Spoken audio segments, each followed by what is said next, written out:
Hello friends, इस video में हम सोल्व करेंगे रीजनिंग का प्रैक्टिस सेट। तो इसमें क्या है, नीचे दिए गए प्रश्नों में पहला समूह प्रश्न आकृतियों का तथा दूसरा समूह उत्तर आकृतियों का है। प्रश्न आकृतियों में दो युग्म आकृतियां दी गई हैं। प्रथम युग्म की आकृतियां जिस प्रकार एक दूसरे से संबंधित हैं, उसी संबंध के आधार पर द्वितीय युग्म की दूसरी आकृति ज्ञात करनी है। यानी जो ये पहली दी गई है इससे संबंधित ये है, और जो तीसरी दी गई है उससे संबंधित होगी चौथी। जो लॉजिक इसमें लगता है वही लॉजिक हमें इसमें लगाना है।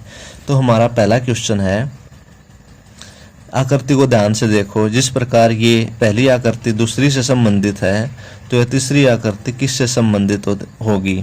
तो इस क्वेश्चन में कौन सा लॉजिक लगा है, देखो पहले जो हमारे पास ये वर्ग था उसकी संख्या 1 है और यहाँ पर 1 2 3 है।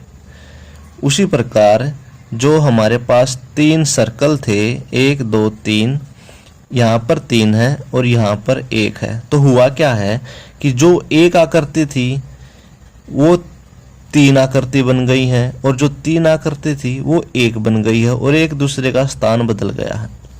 तो इसी प्रकार यहाँ पे त्रिभुज है तो नीचे आके 3 त्रिभुज हो जाएंगी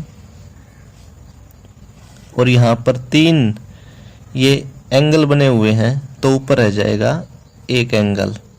तो कौन सी आकृति में हमारा ऐसा, ऑप्शन नंबर 1 में। तो ये हमारा राइट आंसर हो जाएगा। चलते हैं अगले क्वेश्चन पर। अगला क्वेश्चन है, जिस प्रकार पहली आकृति दूसरी आकृति से संबंधित है, उसी प्रकार तीसरी आकृति चौथी आकृति से संबंधित होगी। तो इसमें क्या हुआ है, इसमें डायरेक्शन चेंज होके पहले 1 था फिर उसके अंदर 2 बन गए हैं। इसी तरह इसकी डायरेक्शन चेंज होगी, ये पहले 1 है फिर 2 बन जाएंगे। तो ऐसा कौन सा ऑप्शन में है, सी में। तो सी हमारा राइट आंसर हो जाएगा। चलते हैं अगले क्वेश्चन पर। अगला क्वेश्चन है कि पहली आकृति और ये दूसरी आकृति, इस प्रकार तीसरी आकृति चौथी आकृति कौन सी होगी हमारे पास।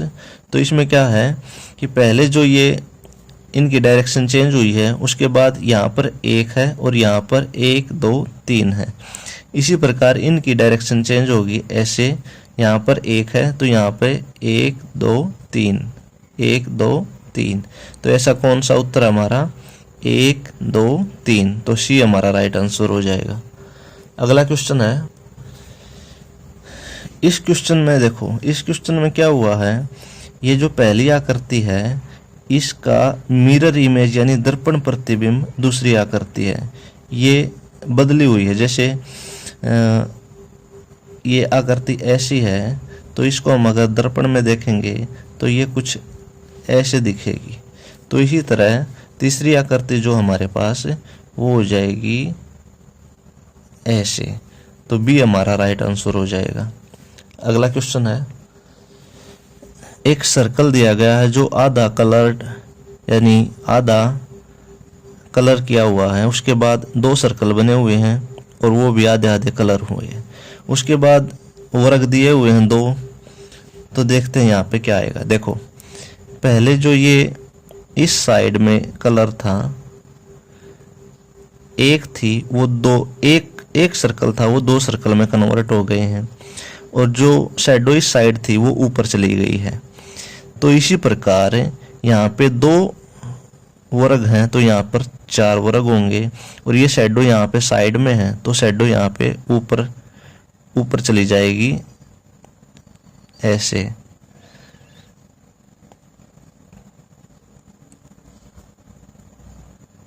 तो हमारा यहाँ पे डी राइट आंसर हो जाएगा। चलते हैं अगले क्वेश्चन पर। इस क्वेश्चन में देखो पहली आकृति जिस प्रकार दूसरी आकृति से संबंधित है, तो यह तीसरी आकृति चौथी आकृति कौन सी होगी। देखो इसमें क्या है, पहले यहाँ पे 1 2 बने हुए हैं तो इसमें दूसरे में क्या है 1 2 3 और एक यहाँ पे लाइन लगी हुई है। तो इसी प्रकार इसमें क्या है, 2 का 3 हुआ है तो 2 का यहाँ पर 3 होगा, 1 2 3 और एक लाइन है, यहाँ पर कोई भी लाइन नहीं थी, यहाँ पर एक लाइन है, यहाँ पर एक लाइन है तो यहाँ पर 2 लाइन होंगी, 1 और 2, तो सी हमारा राइट आंसर हो जाएगा। चलते हैं अगले क्वेश्चन पर। इस आकृति में पहले त्रिभुज दी गई है, फिर षटभुज हो जाता है और यहाँ पर आयत दिया हुआ है, तो इसमें क्या आएगा, देखो पहले ये त्रिभुज थी, इसके अंदर ही एक त्रिभुज और बनाई गई है इसके ऊपर से ही, तो इसी प्रकार ये जो यहाँ पर आयत है इसके ऊपर ही एक आयत और बना देंगे, तो यहाँ पर इसका राइट आंसर हो जाएगा सी। चलते हैं अगले क्वेश्चन पर। अगला क्वेश्चन है F का संबंध E से है, तो यहाँ पर I का संबंध किससे होगा। देखो इसमें कौन सा लॉजिक है, अगर हम ऐसे देखते हैं कि E के बाद यहाँ पर F है, तो यहाँ पर H के बाद I, पर H तो ऑप्शन में है ही नहीं, तो ये लॉजिक तो लग ही नहीं रहा। अगला लॉजिक क्या है, देखो F में अगर हम एक यहाँ पर लाइन बना दें तो ये बन गया हमारा E, इसी प्रकार I में हम एक लाइन बना दें तो ये बन गया हमारा L, तो L इसका राइट आंसर हो जाएगा। चलते हैं अगले क्वेश्चन पर। अगले क्वेश्चन को देखो, जिस प्रकार पहली आकृति दूसरी आकृति से संबंधित है तो तीसरी आकृति चौथी आकृति से संबंधित होगी, तो यहाँ पर क्या आएगा, तो इसमें देखो इनकी डायरेक्शन चेंज की गई है। पहले ये सर्कल यहाँ पर था, इसमें यहाँ पर है, पहले ये ट्रायंगल यहाँ पे थी, इसमें यहाँ पर है, पहले गुणा का निशान यहाँ पे था, उसके बाद यहाँ पर है, और ये वर्ग यहाँ पे था तो यहाँ पे, यानी ये ऐसे चेंज हुआ है। तो अब गुणा का निशान यहाँ पर था तो हो जाएगा नीचे, उसके बाद सर्कल यहाँ पे था तो सर्कल हो जाएगा यहाँ पर, उसके बाद वर्ग यहाँ पे था तो वर्ग हो जाएगा यहाँ पर, और ट्रायंगल यहाँ थी तो ट्रायंगल हो जाएगी यहाँ पे। तो देखते हैं कौन सा हमारा, तो यहाँ पे ट्रायंगल, गुना, सर्कल और वर्ग, तो ए हमारा राइट आंसर हो जाएगा। चलते हैं अगले क्वेश्चन पर। तो अगला क्वेश्चन है, पहली आकृति हमें ये दी गई हुई है और दूसरी आकृति ये है और तीसरी आकृति ऐसी है, तो चौथी आकृति कैसी होगी। तो इसमें देखो पहली आकृति थी ये एक ट्रायंगल, उसके नीचे दूसरी ट्रायंगल सीधी है, ऊपर वाली उल्टी है। तो हुआ क्या है कि यहाँ से दोनों को उल्टा कर दिया है, जो ये जो उल्टी थी इसको सीधा किया गया है और जो ये सीधी थी इसको उल्टा किया गया है।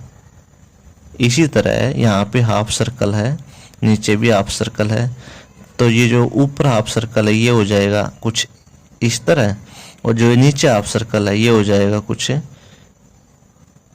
इस तरह। तो ये हमारा राइट आंसर हो जाएगा। चलते हैं अगले क्वेश्चन पर। अगला क्वेश्चन है कि जिस प्रकार आकृति 1 दूसरी से संबंधित है तो आकृति 3 में क्या आएगा जो आकृति 4 से संबंधित है। देखो यहाँ पर 2 ब्लैंक सर्कल हैं और यहाँ पर कलर्ड सर्कल है।